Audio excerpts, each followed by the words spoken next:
Pintu teater 2 telah dibuka. Para penonton yang telah memiliki karcis dipersilakan memasuki ruangan teater.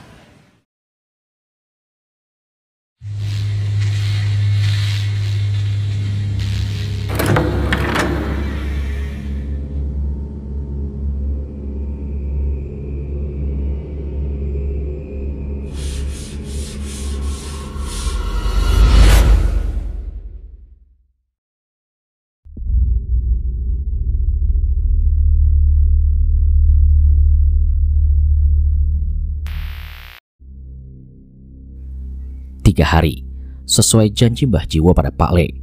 Hari ini kami telah mempersiapkan seluruh yang kami bisa untuk bisa selamat saat menjemputnya nanti. Aku menatap tubuhku di cermin tua milik Mbah Jiwo. Hampir tak ada perubahan secara fisik dari seorang Dimas sebagai pegawai kantoran. Namun penglihatanku akan makhluk-makhluk halus yang berada di sekitarku memastikan sebuah perubahan yang terjadi. "Mas Dimas, sarapan dulu," panggil Ismi yang mengetuk pintu kamarku. Aku segera melanjutkan membereskan barang-barangku dan segera menghampiri mereka.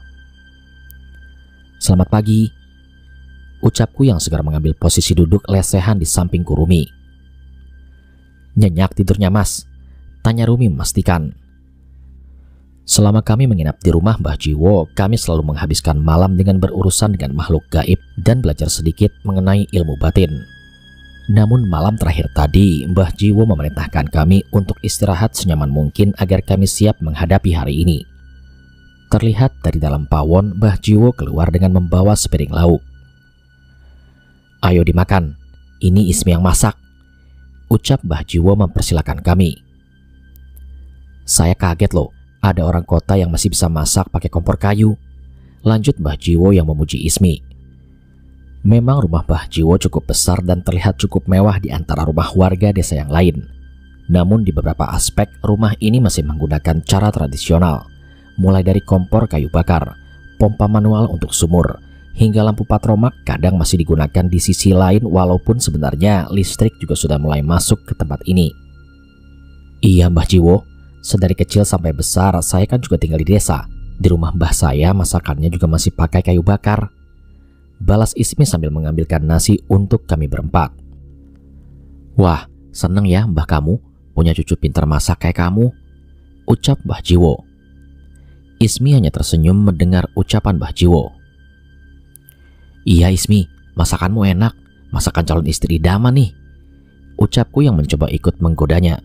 Namun setelahnya kupingku seperti ditarik oleh sesuatu.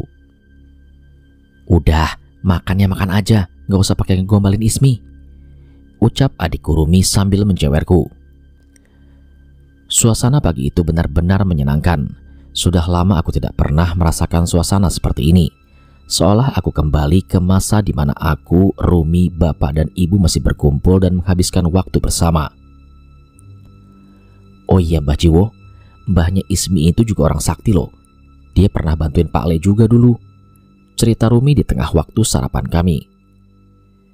"Oh ya? Siapa namanya?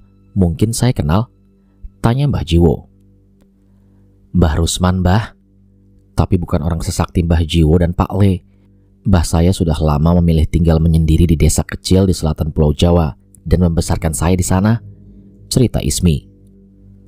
Mbah Jiwo terlihat berpikir sejenak seolah dia mengetahui sesuatu tentang cerita itu. "Ki Rusman Basukarna, apa itu nama lengkap mbahmu?" tanya Mbah Jiwo. Ismi terlihat cukup kaget begitu mengetahui Mbah Jiwo mengetahui nama lengkap dari Mbah Rusman. "Mbah Jiwo kenal mbah saya?" tanya Ismi penasaran. Namun bukannya menjawab, Mbah Jiwo meletakkan piringnya dan pergi ke belakang. Tak lama kemudian ia kembali dengan membawa sebuah kotak. "Kamu tahu benda ini?" ucap Mbah Jiwo sambil menunjukkan sebuah batu sekepalan tangan yang berada di dalam sebuah kotak kayu itu. "Apa ini mungkin watu ringin, batu dari pohon kayu beringin yang sudah menjadi fosil?" tanya Ismi. Kemudian Mbah Jiwo mengangguk.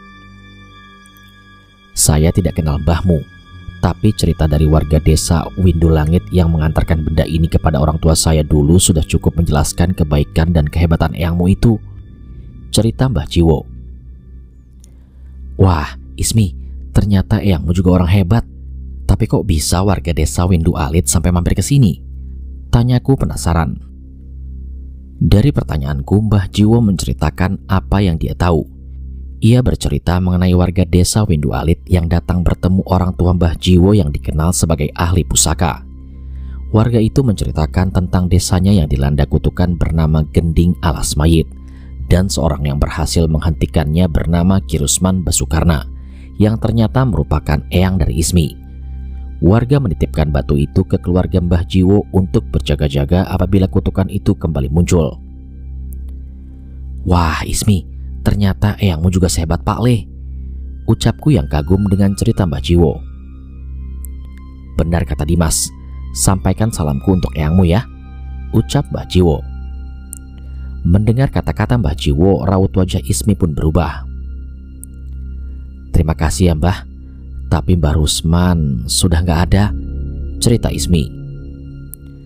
Mbah Jiwo menarik nafas dan mengerti. Tapi Mbah pergi dengan tenang. Setelah Mas Cahyo menghentikan kutukan Gending Alas Mayit, Mbah bisa hidup tenang.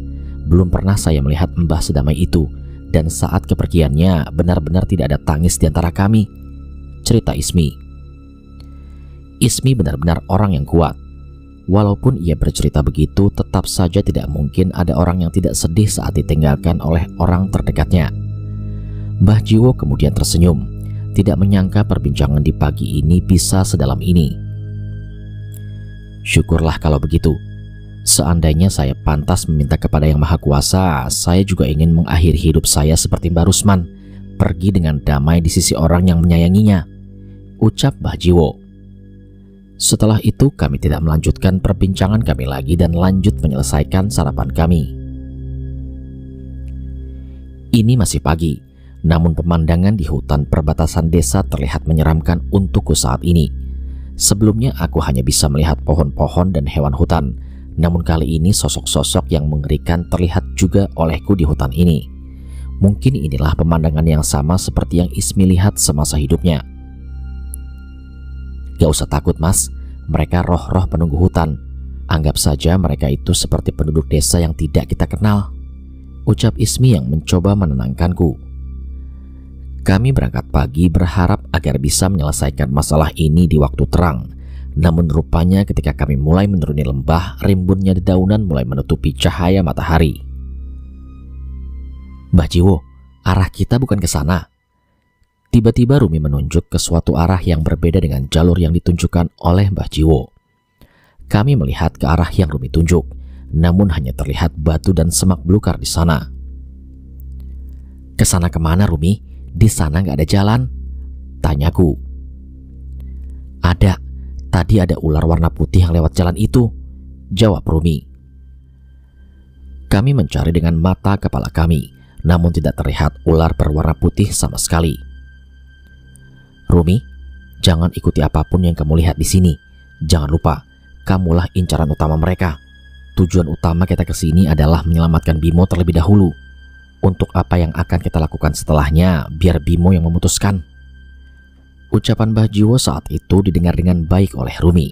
Namun Rumi tetap terlihat seolah memperhatikan sesuatu dari beberapa sudut hutan ini. Hati-hati, kita ambil jalan memutar saja. Tiba-tiba terdengar suara berbisik. Ini adalah suara hantu bocah yang ikut bersama kami dari rumah Mbah Jiwo. Mbah, hantu bocah itu bilang lebih baik kita ambil jalan memutar, laporku pada Mbah Jiwo. Mbah Jiwo terlihat ragu, namun sepertinya tak ada salahnya mencoba mengikuti saran hantu bocah itu. Tepat di percabangan jalan menuju tempat Pak Le terjebak, kami mengambil arah persimpangan dengan jalur yang sedikit mendaki. Ketika sampai di penghujung jalur, kami terhenti oleh serangan sebuah makhluk yang jatuh dari atas pohon. Rumi, awas! Ucapku yang segera menarik tubuhnya ke dekatku. Ekor ular yang sangat besar mencoba melilit kami. Kami berusaha menjauh, mencoba memperhatikan lebih seksama makhluk yang menyerang kami. Namun di sisi lain, sosok tubuh tanpa kepala merangkak dengan tangannya menghampiri mencoba meraih Rumi. Itu makhluk apa? Tanyaku pada Mbah Jiwo. Wajar saja aku bertanya. Dari dalam semak terlihat tubuh wanita tanpa kepala dan tanpa pakaian merangkak hanya dengan tangan. Pinggangnya terlihat sangat panjang untuk ukuran makhluk berbentuk manusia. "Saya belum tahu, tetap berhati-hati," jawab Mbah Jiwo yang bersiap mengeluarkan cambuknya. Belum sempat merespon, tiba-tiba ekor ular sudah muncul dari sisi lain hutan untuk menangkap Rumi. Namun dengan sigap, Ismi mendorong Rumi untuk menjauh. Sayangnya ekor ular itu berhasil melilit kaki Ismi dan mencoba menariknya. "Mbah Jiwo, Ismi!" ucapku yang segera meminta pertolongan. Dengan sigap Mbah Jiwo menyabetkan cambuk pusakanya ke ekor ular itu hingga melepaskan Ismi. Namun yang cukup aneh, tubuh manusia tanpa kepala itu juga terlihat kesakitan. Setelah memperhatikan dengan seksama, ternyata ekor ular yang melilit Ismi merupakan bagian tubuh dari makhluk itu. Di sudut hutan terlihat samar-samar hantu bocah yang kami bawa dari rumah Mbah Jiwo. Aku segera melihat dan menghampirinya. "Heh, kamu bohongi kami. Bukannya kamu bilang ambil jalan memutar?" protesku kepada hantu bocah itu. Namun bocah itu tidak menjawab dan mundur ke dalam kegelapan hutan. Setelah pulih dari serangan Mbah Jiwo, ular itu mencoba kembali menyerang Rumi. Kali ini dengan badannya yang tanpa kepala berjalan merangkak diikuti liukan ekor ular yang sangat panjang yang menyatu dengan tubuhnya.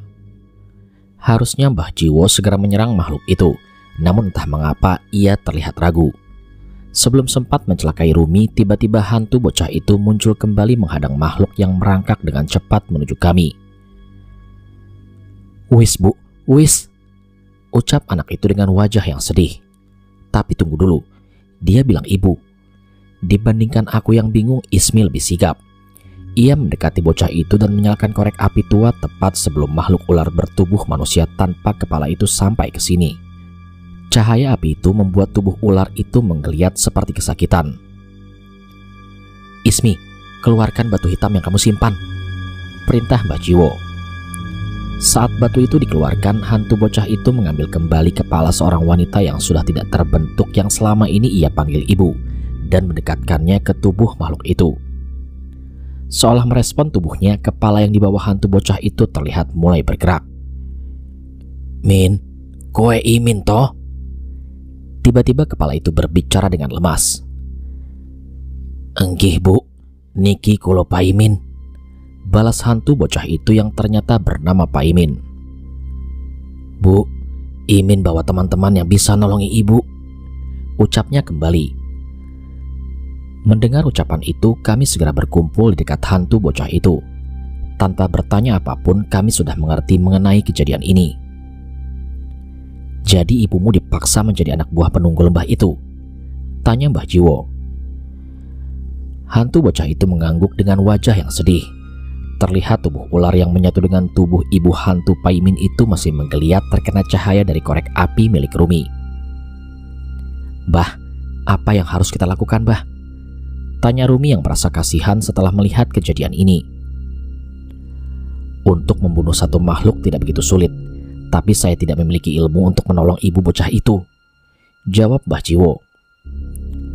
"Kalaupun ada yang bisa menolong, itu cuma dia." Kami mengerti arah perkataan Mbah Jiwo. Seorang yang memiliki ilmu tinggi untuk menenangkan makhluk yang sudah dikutuk tidak lain adalah Pak Le. Hantu bernama Imin itu terlihat sedih. Namun kami berjanji setelah menyelamatkan Pak Le, kami akan meminta Pak Le untuk menenangkan roh ibunya. Sebuah mantra diucapkan oleh Mbah Jiwo sama seperti saat mengajak roh dari rumah Mbah Jiwo untuk mendiami batu hitam. Seketika kepala ibu hantu bocah itu pun menghilang. Namun berbeda dari sebelumnya. Kali ini tubuhnya yang menjadi satu dengan ular juga menghilang terikat dengan batu itu. Kejadian itu menyisakan sesuatu di hati kami. Entah apa yang terjadi di desa asal ibu kami hingga penderitaan tetap dialami oleh penduduknya bahkan setelah mereka mati. "Jadi maksudmu meminta kami untuk memutar karena ibumu ini ya?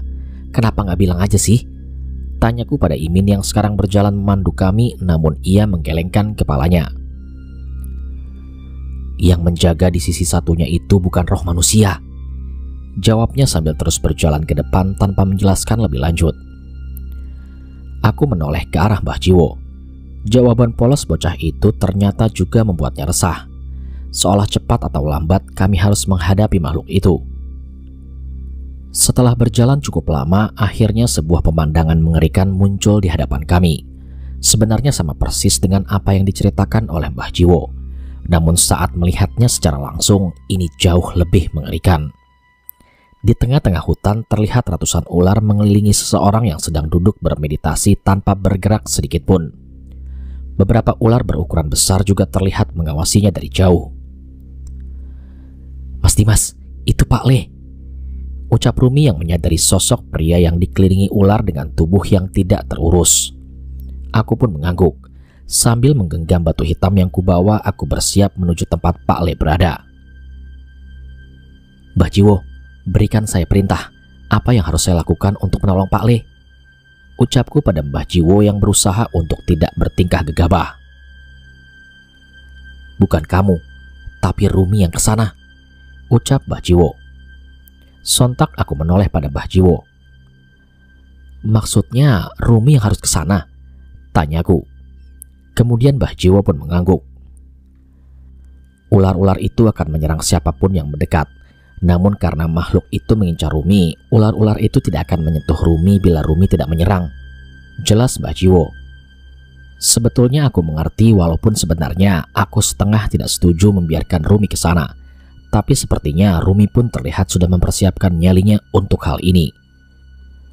"Rumi, tugasmu hanya mengembalikan keris Sukma Geni pada Bimo. Setelahnya ia akan mengurus sisanya," jelas Mbah Jiwo. "Dimas, kita berjaga-jaga. Jangan sampai ada satupun makhluk yang mendekat ke Rumi," perintah Mbah Jiwo kepadaku. Seperti ucapannya, aku dan Ismi pun sudah menyadari keberadaan makhluk lain yang siap menghalangi niat Ismi. "Rumi, bawa ini. Pastikan korek ini terus menyala sampai kamu kembali," ucap Ismi yang menyerahkan korek api pusakanya kepada Rumi. Rumi yang mengerti segera berjalan perlahan ke dalam lautan ular di hadapannya. Selangkah demi selangkah ia mendekat dengan diterangi cahaya korek api pemberian Ismi. Rumi memilih langkahnya dengan hati-hati sebisa mungkin untuk tidak menginjak ular yang ada di kakinya, walaupun sebagian ular itu sudah bermain dengan melilitkan tubuhnya di kaki Rumi. Di satu sisi Mbah Jiwo dikagetkan dengan keberadaan pocong dan mayat hidup yang merayap menghampirinya. Tolong kami," ucap makhluk itu. Terlihat setiap makhluk itu terlilit ular berwarna hitam yang keluar masuk dari rongga matanya. Mbah Jiwo mencoba membacakan beberapa mantra, namun sepertinya tidak berhasil. Di sisi lain, aku mengingat-ingat doa yang diajarkan oleh Pak Le dan segera membacakannya. Makhluk itu terlihat mulai tenang dan berhenti, namun ular yang melilit mereka seperti mengamuk menyambut sesuatu. Perlahan pocong dan mayat hidup itu tertarik kembali ke dalam semak-semak oleh lilitan ular yang lebih besar. "Bagus, kalian membawanya kemari." Tiba-tiba terdengar suara wanita dari dalam kegelapan. Dari sana perlahan muncul seorang wanita cantik berpakaian keraton namun dengan sekumpulan ular yang melilit di tubuhnya. "Dimas, Ismi, perhatikan Rumi. Biar aku yang menahan makhluk ini hingga Bimo selamat," perintah Mbah Jiwo. Aku tahu dengan jelas betapa berbahayanya makhluk itu. Bisa jadi dialah yang menyebabkan semua bencana di tempat ini. Namun keadaan Rumi sama berbahayanya. Kali ini makhluk hitam berukuran tinggi 2 kali tubuh manusia biasa melompat dari pohon dan bersiap menyerang Rumi yang hampir mencapai Pak Le. Aku sudah bersiap menggenggam batu hitamku berusaha memanggil makhluk yang aku bawa dari rumah Mbah Jiwo. "Tunggu dulu, Mas." Tiba-tiba Ismi menghalangi. Entah apa maksudnya, namun aku tetap merasa cemas oleh makhluk yang menyerang Rumi. Sebuah cakaran melesat ke dalam lingkaran cahaya yang mengelilingi Rumi. Rumi yang tidak siap berusaha melindungi dirinya seadanya. Namun ketika memasuki cahaya itu, lengan makhluk hitam yang menyerang Rumi berubah menjadi lengan manusia. "Tunggu, itu apa Ismi?" tanyaku. Mbah Jiwo pernah cerita, beliau dan Pak Le pernah melawan makhluk seperti ini. Ternyata mereka adalah manusia pencari ilmu yang disesatkan oleh setan wanita itu, jelas Ismi. Aku berusaha mengerti penjelasan dari Ismi. Namun setan yang mulai kembali menjadi manusia itu membuat Rumi menjatuhkan koreknya hingga ia perlahan kembali berubah wujud menjadi setan. Sepertinya Rumi membuat keputusan. Ia mengambil koreknya yang terjatuh dan berlari menuju Pak Le sekuat tenaga, tanpa lagi memperdulikan ular yang ia injak hingga refleks menggigitnya.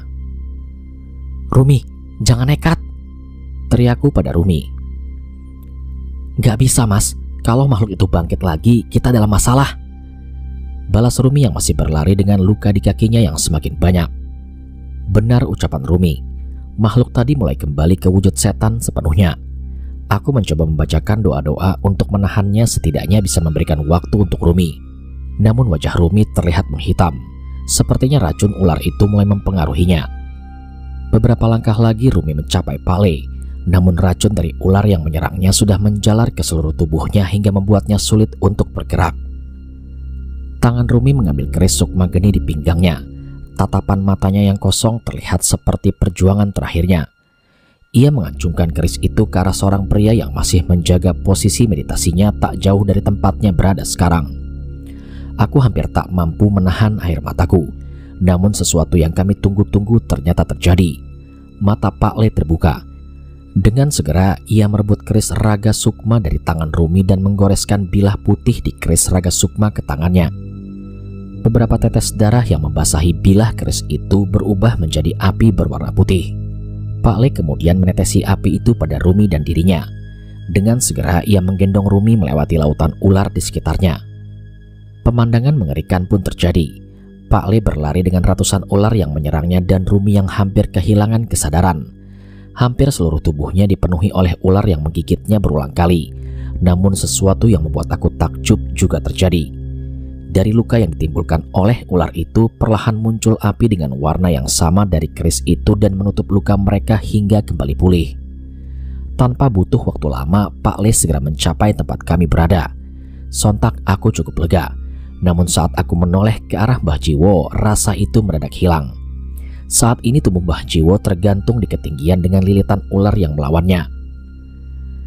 "Mbah Jiwo!" Aku bersiap menghampiri Mbah Jiwo. Namun Pak Le menghadangku dan menyerahkan Rumi yang mulai kembali sadar kepadaku. "Jaga adikmu," ucap Pak Le yang segera melesat ke arah Mbah Jiwo dengan keris di genggamannya. Kali ini Pak Le menerjang dengan bilah hitam keris sukma geni yang ia genggam. Dengan sigap ekor ular yang melilit Mbah Jiwo terpotong dengan mudah. Namun tak hanya itu, api hitam muncul dari bilah keris sukma geni milik Pak Le seolah mengenali darah makhluk yang diserangnya. "Terima kasih Bimo," ucap Mbah Jiwo yang berhasil selamat dari makhluk itu. "Jangan berterima kasih. Serangan itu adalah hasil keringat dan darahmu yang mengembalikan kesaktian keris ini, bahkan membuatnya hingga sekuat ini," ucap Pak Le tanpa memalingkan pandangannya dari wanita cantik yang dikelilingi oleh ular itu. Seolah marah dengan serangan Pak Le, makhluk itu terlihat memanggil seluruh makhluk yang menjadi pengikutnya. Tak lama setelahnya, ular-ular besar makhluk hitam setinggi 2 kali tubuh manusia hingga siluman ular berbadan manusia sudah berada di sekitaran kami. Kami sudah siap dengan apapun yang terjadi. Namun wanita itu berjalan menghampiri kami sebelum memerintahkan pengikutnya. "Rumi, kenapa kamu ada di sana? Seharusnya kamu ada di sini," ucap makhluk itu. Aku tidak mengerti apa yang dia maksud dan tetap menggenggam erat tangan adikku. "Kamu tahu untuk apa leluhurmu melakukan perjanjian denganku hingga mengorbankan keturunan-keturunannya?" ucap makhluk itu. "Rumi, Dimas, jangan dengarkan ucapan makhluk ini," teriak Pak Le yang berusaha menjaga kami. "Leluhur kalian, buyut kalian memohon kekuatan yang sangat besar kepadaku dengan menumbalkan 6 kepala wanita perawan untuk melindungi desa dari santet yang dikirim oleh seorang dukun." Makhluk itu melanjutkan ceritanya. "Dan dukun yang berbuat keji membantai warga desa leluhur kalian itu adalah leluhur seorang yang berpura-pura baik dengan kalian." Makhluk itu menoleh ke arah Mbah Jiwo. "Tunggu, maksudnya semua bencana yang terjadi ini karena leluhur Mbah Jiwo membantai desa leluhur kami dengan santet?" "Dimas, Rumi, jangan dengarkan ucapan setan itu. Semua itu hanya untuk mempengaruhi kalian," teriak Pak Le yang khawatir dengan kami. "Mbah Jiwo, apa itu benar?" teriakku pada Mbah Jiwo. Terlihat Mbah Jiwo tidak membela diri. Ia mengangguk dan menundukkan kepalanya. Dimas, Rumi, kemarilah. Biar ku bantu kalian membalaskan dendam kalian pada cucu dukun biadab itu, ucap makhluk itu sambil tertawa. Aku mencoba mendekat ke arah Mbah Jiwo, namun Ismi segera berlari dan menghalangi kami mendekati Mbah Jiwo. Minggir Ismi, teriakku pada Ismi yang mencoba menghalangiku dan Rumi. Dimas, Rumi, aku tidak peduli apa yang terjadi padaku setelah ini, namun jangan biarkan adikmu jatuh ke tangan makhluk ini, ucap Mbah Jiwo tiba-tiba. Setelah kepergianku, tidak akan ada lagi keluarga atau keturunanku yang tersisa. Itu artinya tak ada lagi dendam leluhur kalian yang harus dibalaskan dan kalian bisa hidup dengan tenang. Ismi mencoba menahan tangisnya. Ia tidak pernah tahu masalahnya akan menjadi sepelik ini. Aku menggenggam tangan Rumi dengan erat dan mendekat ke arah Mbah Jiwo. Begitu juga dengan Ismi yang mencoba menghalangiku. Apa maksud Mbah Jiwo? Tidak ada keluarga yang tersisa. Lalu kami siapa? Ucapku yang segera berdiri di samping Mbah Jiwo bersamaan dengan Ismi dan Rumi. Iya Mbah, Rumi gak peduli sama cerita makhluk itu. Yang Rumi tahu Mbah Jiwo baik sama Rumi dan Mas Dimas. Mbah udah kayak Mbah Rumi sendiri. Kali ini Rumi yang mencoba menyampaikan perasaannya kepada Mbah Jiwo. Kali ini air mata di wajah Ismi benar-benar tumpah. Sepertinya ia tidak menyangka reaksiku dan Rumi. Mbah Jiwo, Ismi juga udah gak punya siapa-siapa. Walaupun 3 hari ini karena ada bencana, Ismi ngerasa seperti punya keluarga lagi, ucapnya sambil menutup matanya untuk menyembunyikan air matanya. Dengan sigap Rumi memeluk bahu Ismi dan mencoba menghiburnya. Namun tiba-tiba terdengar suara Pak Le tertawa. Ternyata Mbah Jiwo juga bisa mendidik anak dengan baik.